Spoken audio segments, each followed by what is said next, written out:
Bom dia, meus irmãos, que a graça do nosso Deus continue sobre nós. Meus irmãos, é interessante nós pensarmos o que faz uma pessoa sábia. E geralmente nós temos a tendência de pensar que a sabedoria é você ter conhecimento intelectual. Como nós temos visto já aqui algumas vezes, a sabedoria não é isso, nem de longe. Na verdade, um puritano Joel Bick, ele vai dizer que sabedoria é você colocar em prática aquilo que você aprendeu da palavra de Deus. Ou seja, sabedoria de verdade, segundo as Escrituras, é você viver o Evangelho. E quando nós olhamos para o Evangelho, quando nós olhamos para as Escrituras, nós enxergamos várias aplicações práticas, muito práticas, de como ser sábio segundo a palavra de Deus aqui nessa terra. E se Deus assim nos abençoar, se Deus assim nos permitir, nós queremos aprender um pouco mais, de maneira muito prática, como que nós podemos ser sábios segundo a palavra de Deus. E talvez a maneira como o texto vai nos apresentar aqui, poucas vezes nós paramos para refletir sobre ela. Mas antes, vamos orar mais uma vez, vamos pedir ao Senhor que nos oriente nesse momento. Senhor, nós chegamos, ó Deus, no ponto que nós acreditamos ser o mais importante. É o momento, ó Deus, em que nós nos calamos e o Senhor fala através da Tua palavra. Obrigado, ó Deus, pelo privilégio de ler a Tua palavra, como lemos aqui na liturgia. Obrigado pelo privilégio de Te louvar através das canções. Te pedimos, ó Deus, que o Senhor venha falar conosco, que a começar de mim, apesar das minhas limitações, que o Senhor possa falar, ó Deus, comigo e com os meus irmãos. Esse é o meu pedido, esse é o nosso agradecimento em nome de Jesus. Amém. Amém. Só um minutinho.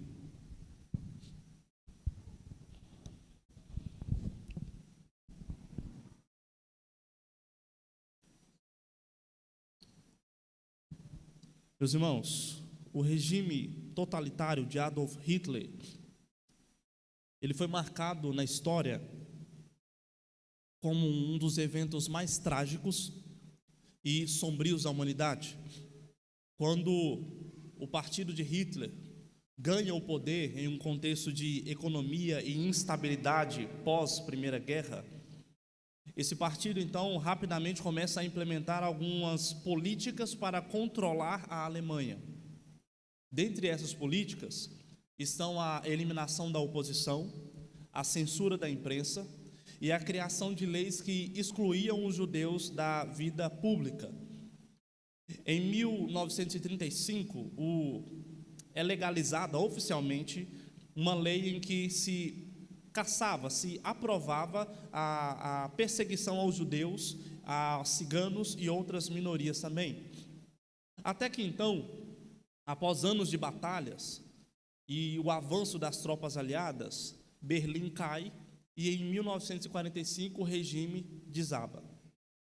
Mas algo chocante, impressionante aconteceu depois e que poucos mencionam. Entre os anos de 1945 e os anos de 1946, ocorreu uma série de julgamentos dos oficiais daquele regime.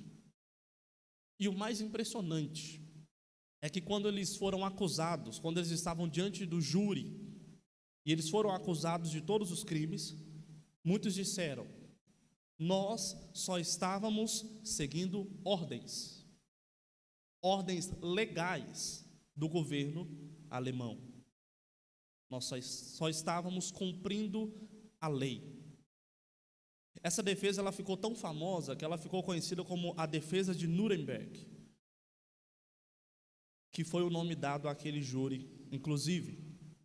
Meus irmãos, na perspectiva cristã, essas pessoas se esqueceram de dois detalhes importantes. A primeira é que existe uma lei maior do que a dos homens.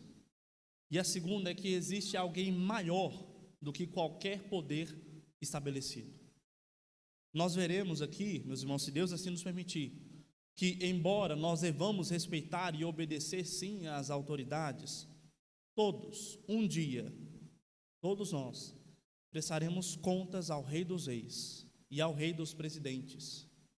E nesse dia, essa defesa de Nuremberg aqui não nos livrará. não livrará aquele que pensa ser o Deus da sua própria vida, não vai livrar ele da condenação pelos seus pecados. Na nossa última oportunidade, nós encerramos o capítulo 7. E se tem algo que esse capítulo nos ensinou, nos apresentou, é que ele se trata de um manual médico, se você preferir. No capítulo 7, o pregador parece que nos coloca numa cadeira teológica e vai nos ensinar como controlar o nosso homem mundano interior. Só para não esquecermos aqui, o homem mundano, esse termo ele não está nas escrituras literalmente, mas ele está lá fatalmente. Como assim? O termo, a frase homem mundano não está na Bíblia, mas ela está repleta de pessoas assim. Assim como eu e você, nós não veremos na testa escrito homem mundano, alguém que vive segundo o seu coração, mas muitos podem estar vivendo dessa forma. E note, o homem mundano, ele não é uma separação de pessoas do mundo e, portanto, são pecadores, e pessoas evangélicas, gospel, portanto, boas. Não, não é isso. Você pode estar no meio de um culto, como esse aqui, e ainda assim, o seu coração pode estar firmado mais nas coisas do mundo do que em Deus. Você pode ter ouvido todas as pregações sobre como o Senhor está no controle da história, sobre como o Senhor trabalha sempre para o bem daqueles que amam a Deus, como nós temos visto, inclusive, nas exposições no Êxodo, e ainda assim, você pode confiar mais na sua força do que em Jesus. O pregador, então, no capítulo 7, ele nos ensinou que é melhor para nós algumas coisas. Ele nos ensinou que algumas coisas são perigosas para nós. E ele nos ensinou que algumas coisas são falsas. Por exemplo, ele nos ensinou que é melhor meditar sobre a brevidade da vida. Porque se você acha que vai viver para sempre, então, qual é o sentido de um Salvador? Se você acha que ainda vai viver muito, pode ser que você não esteja considerando que um dia você vai prestar contas de tudo que você fez. Ele também nos alertou sobre o perigo da hipocrisia e da maldade. E assim como um jarro era reconhecido como um jarro bom, aquele jarro que não tinha cera para não tapar ali as rachaduras, da mesma forma nós fomos confrontados a sermos sinceros conosco, com os nossos irmãos, e esse processo começa por abrir o nosso coração diante de Deus. Começa por abrir o nosso coração admitindo que nem sempre nós temos servido a Deus com sinceridade. E a semelhança dos fariseus e escribas daquela época, às vezes nós gostamos de passar uma cera teológica para maquiar, esconder as nossas falhas. E antes de chegarmos ao capítulo 8, nós encerramos o capítulo 7 com o pregador nos dando algumas advertências. Cuidado para que o seu coração não seja levado pelo que é falso. O sucesso, só um minutinho, irmãos. Bruna, por favor, arranja para mim um papel higiênico, um papel toalha. Meu nariz agora começou a irritar aqui. Peço perdão aos irmãos por essa pausa. O pregador, então, ele começa a dar uma advertência: cuidado com o que é falso. E principalmente, cuidado com a falsa ideia de um sucesso. Muitos já chegaram lá e aprenderam. Muito obrigado, pastor. Quem tem rinite sabe que essas coisas são supetão assim mesmo. Muitos que alcançaram o sucesso já aprendeu algo que a palavra de Deus já ensina há vários séculos. O sucesso, a sensação de completude, não está no sucesso do trabalho. A sensação de completude não está no sucesso nos estudos, não está no sucesso dos seus projetos que você coloca em prática. O verdadeiro sucesso está em servir e glorificar a Deus com o seu trabalho, em servir e glorificar a Deus com os seus estudos, em servir e glorificar a Deus com os seus projetos que você coloca em ação. Ou seja, meus irmãos, o verdadeiro sucesso só é encontrado em Deus e no que você faz para glorificar a Deus. E então nós chegamos ao capítulo 8. E aqui ele começa o que nós poderíamos interpretar como sendo um desafio lançado para nós. O pregador ele acabou de dizer no capítulo 7 que ele achou um sábio, um verdadeiramente sábio. Agora ele se vira para nós e pergunta: você se parece com ele? Quem pode olhar a sua vida, à sua volta e interpretar de maneira sábia a sua vida, como esse sábio que eu encontrei? E nós poderíamos pensar: será que é possível? Será que é mesmo possível termos sabedoria tal, semelhante a desse homem citado aqui? E se partirmos do princípio de que a sabedoria de fato é Jesus Cristo, será mesmo que é possível ser sábio à semelhança de Jesus Cristo? Como nós cantamos aqui, inclusive, a Ele a glória, a honra e a sabedoria. Será que é mesmo buscarmos a sabedoria à semelhança de Jesus, como Ele é? Ao que tudo indica, sim, é possível. Veja que no versículo 1, o autor diz que a sabedoria faz reluzir o rosto e muda até o semblante. Essa é uma frase poética, simples, para dizer que sim, embora seja difícil, algumas pessoas podem ser encontradas sábias.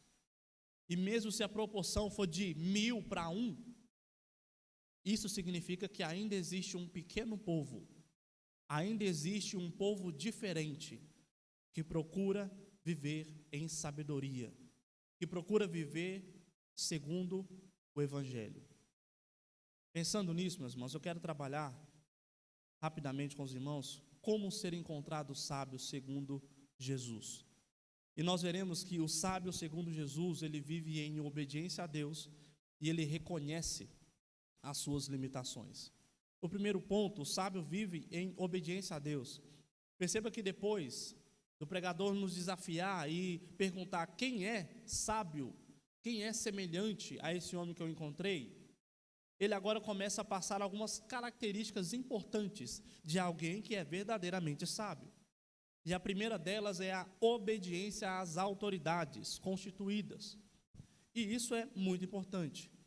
Não está em discussão aqui se o governo é bom ou ruim ao povo. Também não está em discussão aqui a soberania de Deus sobre esses governos. Como se existisse uma divisão. Se o governo é bom, então ele foi colocado por Deus. Então eu preciso obedecer. Se o governo é mau, não. Então eu posso desobedecer. Eu posso desrespeitar o governo porque ele não é de Deus. A grande questão é que as expressões usadas aqui no texto não pressupõem qualquer qualidade ou ideologia do governo. A única coisa expressa é que o sábio obedece e respeita os seus governantes, a sua liderança. Quando nós olhamos para algumas áreas da teologia, principalmente a sistemática, algumas coisas precisam ficar claras na nossa mente. A primeira delas é que nenhum governo, e preste atenção nisso, nenhum governo assume o poder sem que Deus não permita. E para exemplificar isso, nós temos uma das frases mais importantes sobre a autoridade de Deus sobre os governos, e ela foi dita pelo próprio Jesus. No Evangelho segundo João, no capítulo 19, Pilatos, na sua arrogância, ele chama a atenção de Jesus dizendo: olha, eu tenho autoridade para te libertar ou para te crucificar. Então Jesus diz, ele diz o que deveria ser óbvio para a igreja, ele diz: você não teria essa autoridade sobre mim se do céu, se de cima, ou seja, se Deus não tivesse lhe dado. Então, meus irmãos, a primeira coisa, todos os governos da terra estão estabelecidos debaixo do controle de Deus. Por isso que nós cantamos aqui: no controle tu estás. E ele não está no controle apenas da igreja. Ele não está no controle apenas do culto, da programação da igreja. Ele está no controle de tudo, inclusive dos governos instituídos. Um segundo detalhe: Deus tem um propósito para todos os governantes instituídos. Em toda a história, Deus usou governos para proteger o seu povo, Deus usou governos para disciplinar o seu povo, e Deus usou governos para abençoar o seu povo. Então, meus irmãos, você já parou para pensar que pode ser que Deus esteja querendo nos ensinar algumas coisas? Você já parou para pensar que pode ser que Deus esteja querendo te ensinar algumas coisas? Você que porventura não teve o político que você apoiou eleito? Ou você que teve o seu político eleito? Será mesmo que a corrupção e a maldade ela vem de cima para baixo? Será que Deus não está querendo mostrar que nós, brasileiros, por exemplo, nós não precisamos viver aquilo que nós professamos, como sendo um país cristão? Mas enfim, esses dois detalhes precisam ficar esclarecidos: a soberania de Deus e o controle de Deus sobre as autoridades.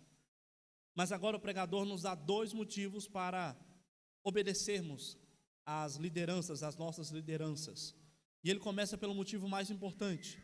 O primeiro e maior motivo, ainda no verso 2, é referente ao juramento feito diante de Deus. E o segundo seria por causa do poder que esse governo tem sobre nós, os versos 3 e 4.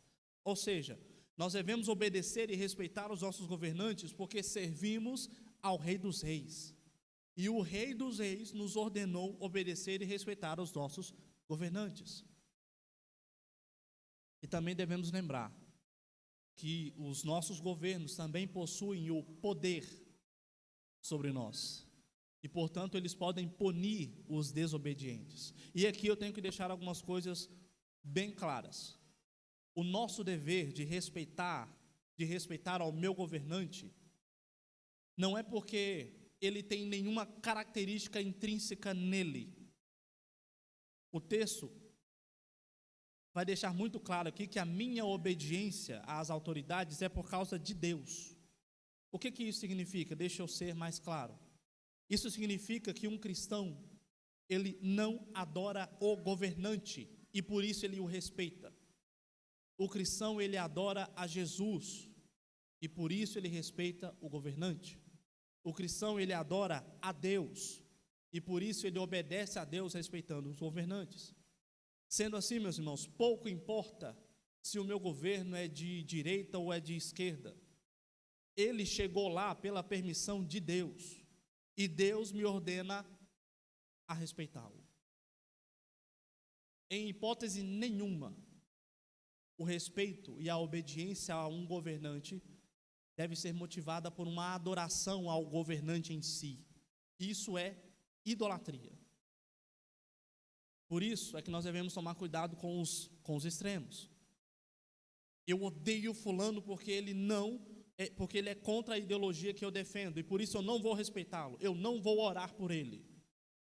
Eu adoro fulano porque ele pensa igual a mim, e por isso eu vou segui-lo, e tudo o que ele disser se tornará realidade para mim. O verso 1 diz que o sábio sabe interpretar a sua realidade. Nem o ódio e nem a adoração cega, meus irmãos, parece ser o caminho para a sabedoria. Os dois estão errados. Não há nada no texto aqui fazendo referência a gostar ou odiar o governante. Nós obedecemos a Deus, que nos ordenou respeitar os nossos governantes. O segundo ponto, o sábio, ele conhece as suas limitações, os versos 7 a 9. A segunda parte, nós temos aqui algo que já foi tratado lá no capítulo 4. A sabedoria não deve ser buscada apenas pelos servos, mas também pelos senhores. Os irmãos que estão nos acompanhando aqui desde o início das nossas exposições no Eclesiastes, perceberam que essa linha entre oprimido e opressor, ela não é tão clara. Todos, em algum momento, foram ou são oprimidos. E todos, em algum momento, foram ou são opressores. O patrão injusto oprime o funcionário. O homem covarde oprime a sua esposa. A esposa insubmissa oprime o seu marido. E assim os pais em relação aos filhos e os filhos em relação aos pais. Mas agora, o pregador, ele deixa de olhar para o povo e diz, olha, respeita os seus governantes. Ele agora olha para os governantes e diz, cuidado. Cuidado, porque você não é tão poderoso quanto você pensa que é. Muito cuidado. O texto levanta 3 exemplos de que você e eu, até o presidente, nós não somos tão poderosos assim quanto nós pensamos. E ele diz aqui por várias vezes, ninguém. E perceba que esse é um termo absoluto. Não se trata de quase ninguém, não se trata de a maioria, é absolutamente ninguém. Ninguém o quê? Ninguém sabe o que vai acontecer, verso 7. Ninguém tem domínio sobre a vida, verso 8. E ninguém tem domínio sobre a morte, ainda no verso 8. E provavelmente você vai perceber que a palavra vida não está aqui no versículo 8. Isso porque a palavra que foi traduzida por vento aqui, ela tem pelo menos 3 traduções possíveis. Ela pode significar vento mesmo, o que faz sentido porque diversas vezes o autor diz é correr atrás do vento, isso é vaidade, é correr atrás do vento. Ele também pode significar espírito, e teria o sentido de a alma do homem mesmo. Inclusive na tradução da NAA, já traz essa versão, o espírito, não há ninguém que tenha domínio sobre o espírito para o reter. Porém, há uma terceira tradução que me parece ser mais precisa. A palavra aqui também, ela pode significar sopro, no sentido de sopro de vida. Alguns estudiosos até entendem que o pregador quer falar as 3 coisas ao mesmo tempo: vento, espírito e sopro. Mas a terceira opção parece ser mais precisa, porque a frase seguinte completa a ideia. Acompanhe comigo.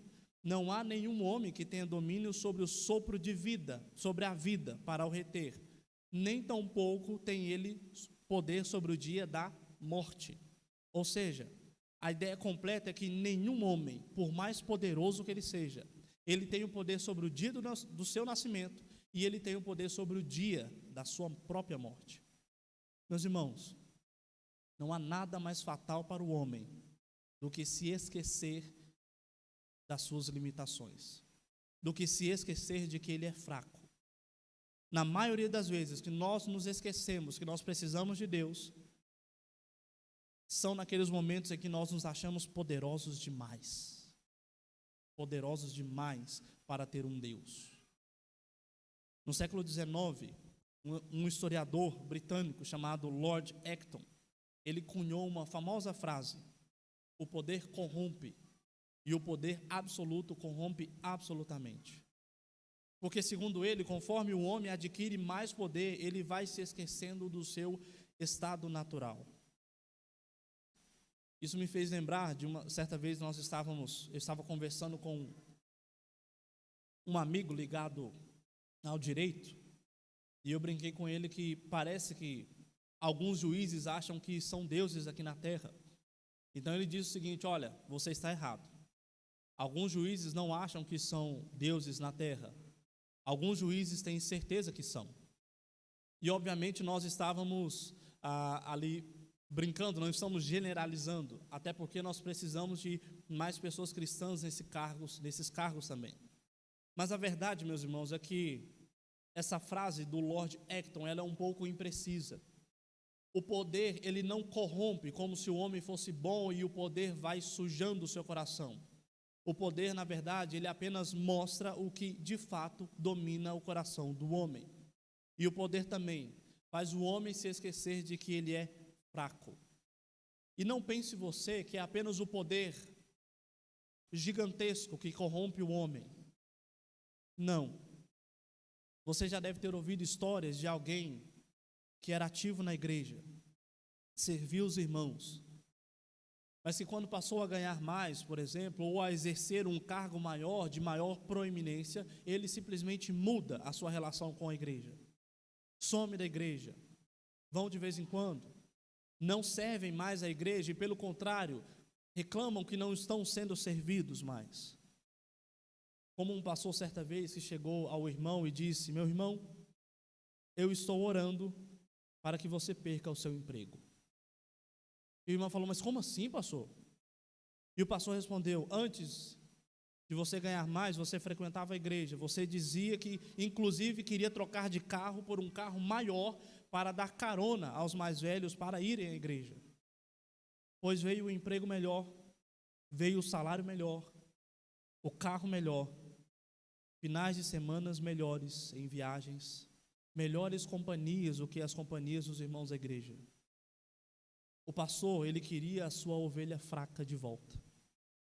O pastor queria a sua ovelha fraca de volta. O pregador, ele fala tanto ao juízo supremo quanto a eu e você: cuidado, você não é tão poderoso quanto você pensa.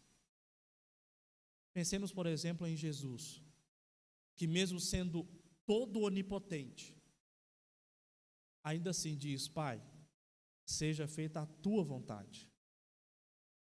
Meus irmãos, o texto do pregador nos traz para a realidade, e ele nos diz: se você quer ser sábio, reconheça as suas limitações. O homem sábio, ele sabe que tudo o que ele tem, tudo o que ele é de Deus. E ele não tem poder sobre absolutamente nada se Deus não lhe der. E é por isso que nós cantamos aqui: tudo o que sou, tudo o que tenho, tudo o que desejo ser, são como oferendas para entregar ao Senhor. Nós somos apenas servos, os mordomos. Deus ordena e nós obedecemos. E aqui eu quero partir para a conclusão e também algumas aplicações. Na introdução eu mencionei sobre alguns líderes que, diante do julgamento, dizem: eu só estou cumprindo a lei, eu só estava obedecendo o meu governo.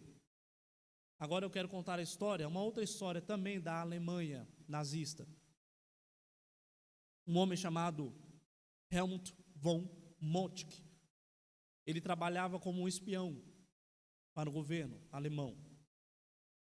Porém, com o passar do tempo e com o passar das ações do governo alemão, ele decide então parar de obedecer ao seu governo, por causa da sua fé cristã, inclusive. E ele ajudou, inclusive, muitos a fugir da Alemanha. Porém, ao ser preso e condenado à morte, o juiz coloca ele de frente ao júri e diz: apenas um único aspecto da nossa política, do nosso governo, se parece com o cristianismo. Ambos exigimos que o homem seja homem de verdade. De quem você aceita ordens? Você aceita ordens do outro mundo ou você aceitará ordens de Hitler? Em quem você deposita a sua lealdade e fé? Em uma carta que Moltke escreve à sua esposa antes da sua execução, ele foi executado. Ele diz que simplesmente se apresentou no júri como um cristão. A sua lealdade, acima de tudo, sempre pertenceu a Jesus Cristo. Meus irmãos, diante disso nós precisamos meditar sobre algumas coisas. Geralmente nós pensamos que ser sábio é ser inteligente ou ter experiência. Mas hoje, a sabedoria foi colocada aqui de forma muito prática, aparentemente secular. O sábio, ele vive em obediência às autoridades constituídas. E aqui nós temos que deixar algumas coisas bem claras. Nós não temos tempo de nos aprofundar muito, mas essa obediência, segundo o próprio texto, inclusive, ela está sobre dois princípios básicos e importantes.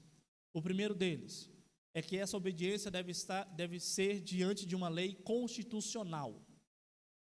Ou seja, pouco me importa o que o presidente, o governador ou o prefeito falou em uma entrevista.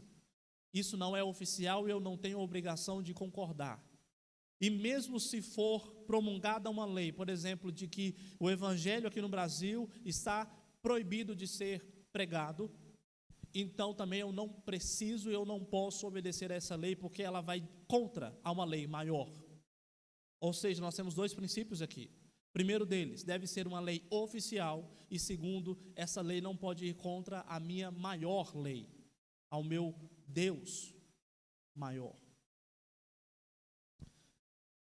Alguns comentaristas, inclusive, vão colocar Daniel como um grande exemplo.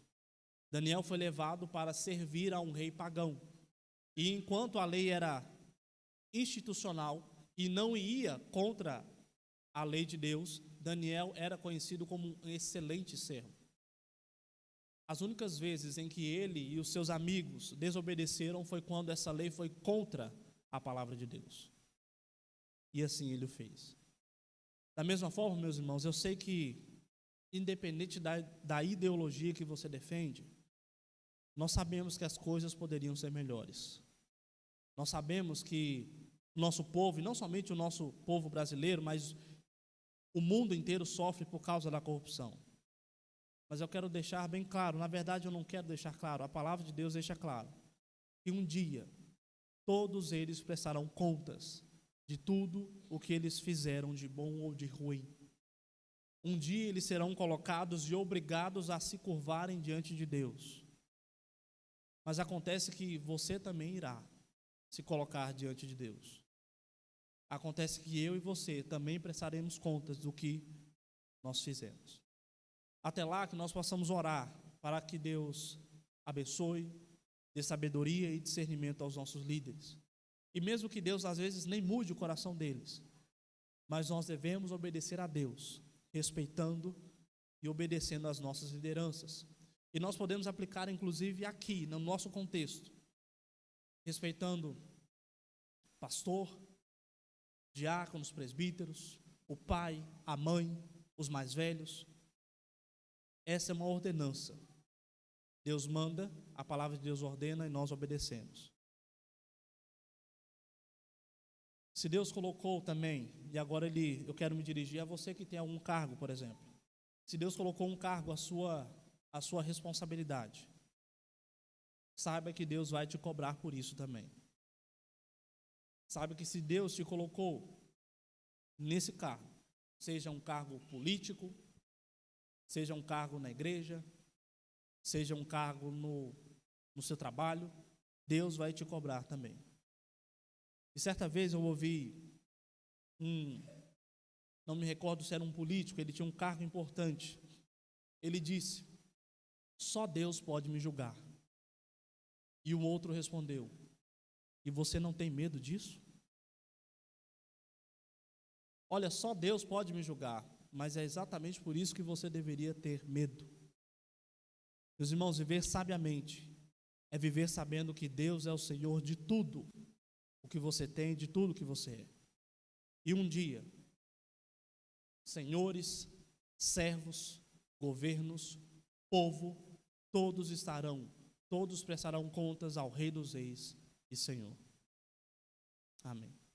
Por isso nós vamos orar agora, e logo após nós vamos cantar que o nosso Deus é o Rei dos Reis e Senhor, e por isso nós devemos entregar o nosso viver a Ele. Ó Deus, te agradecemos, ó Pai, porque de forma prática o Senhor nos ensina como ser mais sábios neste mundo. Ó Deus, de formas, ó Deus, que até mesmo nós nem paramos para pensar. Às vezes pensamos, ó Deus, que sabedoria é conhecer muitos textos bíblicos. Mas a sabedoria, ó Deus, em que não coloca esses textos em prática, não é sabedoria vinda do Senhor. Nos ensina, ó Deus, apesar de tudo que o teu povo sofre, através da corrupção que mata até mesmo mais do que guerras, nos ensina, ó Deus, a respeitar, nos ensina, ó Deus, a orar por essas pessoas. Porque sabemos, ó Deus, que a tua graça ela é muito mais abundante do que qualquer corrupção. A tua graça, ó Deus, o teu perdão, ela supera qualquer maldade. Ó Deus, mas enquanto o Senhor não volta, até esse grande dia, nos ensine, ó Deus, a viver debaixo da tua lei, que é absoluta, que é soberana sobre qualquer lei. E nos ensine a obedecer a essa lei do Senhor, também respeitando as nossas autoridades, respeitando as nossas lideranças, desde dentro de casa até, ó Deus, no Estado. Ó Deus, obrigado porque a Tua palavra nos confronta, a Tua palavra nos força a melhorar na Tua presença. No nome do Senhor Jesus é que nós agradecemos, porque o Senhor é Rei dos Reis sobre nossas vidas. Em nome de Jesus. Amém. Vamos colocar de pé para entoarmos esse cântico.